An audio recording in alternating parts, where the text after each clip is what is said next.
Tıxac hara gedib çıxıb ay qardaş ha. Vallah bu yaşayışda ölüyor. Vallah həqiqətən bu yaşayışda ölüyor. Yəni belə hər gün bu stresi yaşamağa dəyməz də. Yəni bunun nəsə bir çıxış yolu olmalıdır. Yerüstü Nəqliyyat Agentliyinin heç bir günahı yoxdur. Bu tutub şəhəri genişlədəsi deyirlər. Yollar yəni ki dartılıb uzadılan deyil və yaxud da ki genişləndirilən deyil.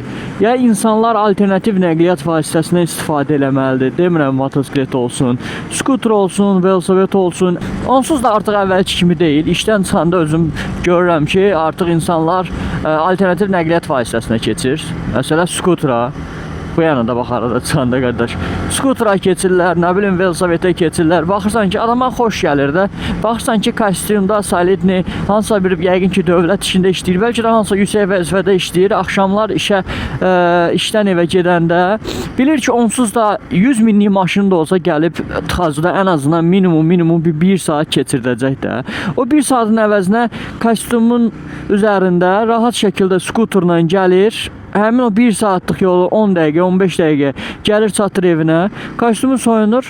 Həm ailəsinə, həm sevdiklərinə, həm nə bilim özünə zaman ayırmağı bacarır.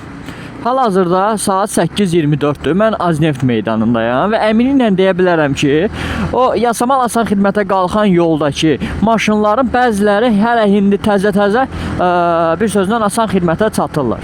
Azərbaycanda niyə bu qədər xərçəng xəstəliyi yayılıb? Niyə bu qədər insanlar stressdədir? Niyə hər şeydə aqressivdir? Məhz bu yolda keçirdiyi zamanın onun üçün çox böyük bir sözlə qatqısı var. Yəni xərçəng tutmağa belə bu yolda keçirdiyin zamanın böyük qatqısı var.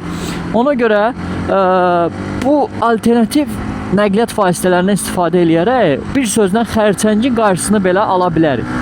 Yəni gedin velosiped sürün, işə gedin skuterla gedin, nə bilim metro istifadə eləyin, marşrut istifadə edin. Düzdür, metro marşrutda bir növ xərçəng yaradır hal-hazırki vəziyyətdə insana.